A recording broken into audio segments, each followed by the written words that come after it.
Hi Sunday vlog பார்க்கலாமா? மார்னிங்கே எழுந்திரிச்சு கிச்சன்லாம் நல்லா க்ளீன் பண்ணிட்டேன். க்ளீன் பண்ணி முடித்ததும் சிக்கன் மட்டன் எடுத்துகிட்டு வந்திருந்தாங்க. சரி அது செய்ய ஆரம்பிச்சிடலான்னு சொல்லிவிட்டு அதுக்கு உண்டானதெல்லாம் ரெடி பண்ண ஆரம்பிச்சிட்டேன். ஃபஸ்ட்டு சிக்கனையும் மட்டனையும் நல்லா வாஷ் பண்ணி எடுத்து வச்சுட்டேன். 2-3 தடவை நல்லா வாஷ் பண்ணி எடுத்து வச்சுட்டேன். அப்புறம் இஞ்சி பூண்டு பேஸ்ட் இல்லை, அது இஞ்சும் பூண்டும் எல்லாம் உரித்து அதையும் வாஷ் பண்ணி அரைச்சி எடுத்து வச்சாச்சு.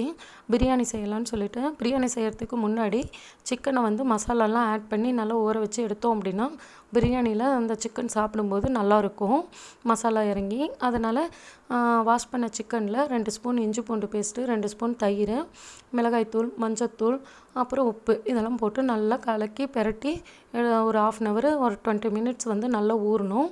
அப்புறம் அது ஊறிட்டு இருக்கிற கேப்பில் ஒரு பாத்திரம் வச்சு எண்ணெய் ஊற்றி பட்டை, கிராம்பு, சோம்பு, ஏலக்காய், பிரியாணி இலை எல்லாம் போட்டு தாளிச்சு விடணும். இது நல்லா பொரிஞ்சு வந்ததும் அரிஞ்சு வச்சுருக்கிற பெரிய வெங்காயம் ஆட் பண்ணி நல்லா வெங்காயம் வணங்கணும். தேவையான அளவு உப்பு போட்டு நல்லா வணங்கினதும் நான் காரத்துக்கு ஒரு 5-6 பச்சை மிளகாய் மட்டும் ஆட் பண்ணியிருக்கேன். பச்சை மிளகாயும் ஆட் பண்ணி அதுவும் வணங்கினதும் தேவையான அளவு இஞ்சி பூண்டு பேஸ்ட்டும் ஆட் பண்ணி இஞ்சி பூண்டு பேஸ்ட்டு பச்சை வாசம் போகிற அளவுக்கு நல்லா வணங்கணும். அது வணங்கி முடித்ததும் நம்ம புதினா, கொத்தமல்லி அதையும் ஆட் பண்ணி நல்லா வணங்கணும். அதுக்கப்புறம் தக்காளியும் ஆட் பண்ணணும். தக்காளி நல்லா குழஞ்சி வணங்கி வந்ததும் நம்ம மிக்ஸ் பண்ணி வச்சுருக்கிற சிக்கனையும் ஆட் பண்ணணும். இதில் நல்லா சிக்கன் ஆட் பண்ணி நல்லா பெரட்டி விட்டோம் அப்படின்னா சிக்கன் நல்லா உருண்டு வரும். அந்த ஸ்டேஜில் தேவையான அளவு தண்ணி ஊற்றி சாப்பாட்டுக்கு உண்டான அளவு தண்ணி ஊற்றிடணும். தண்ணி ஊற்றி மூடி வச்சோம் அப்படின்னா ஒலை காயணும். ஒலை காய்ஞ்சதுக்கப்புறம் அரிசி ஆட் பண்ணிக்கலாம். அப்புறம் சைட்லேயே ஒயிட் ரைஸு, ரசம்லாம் வைக்க ஆரம்பிச்சிட்டேன். அப்புறம் ஒலை காய்ஞ்சி வந்தது. அப்புறம் அதில் வாஷ் பண்ணி வச்சுருக்கிற அரிசியை எடுத்து ஆட் பண்ணி நல்லா பெரட்டி விடணும். மூடி வச்சு நல்லா சாப்பாடு கிளறி விடணும், அடி பிடிக்காத அளவுக்கு.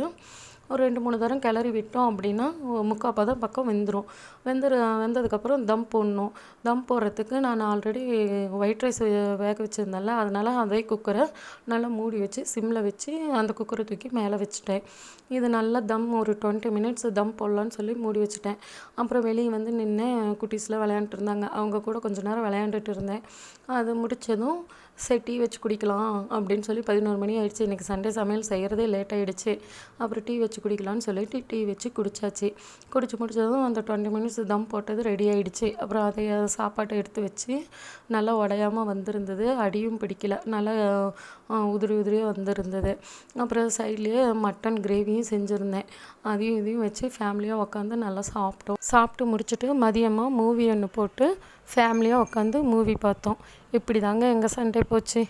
இதுபோல் விலாகுக்கு இட்ஸ் வித் யூ சேனலை சப்ஸ்கிரைப் பண்ணுங்கள், லைக் பண்ணுங்கள், ஷேர் பண்ணுங்கள். பாய்.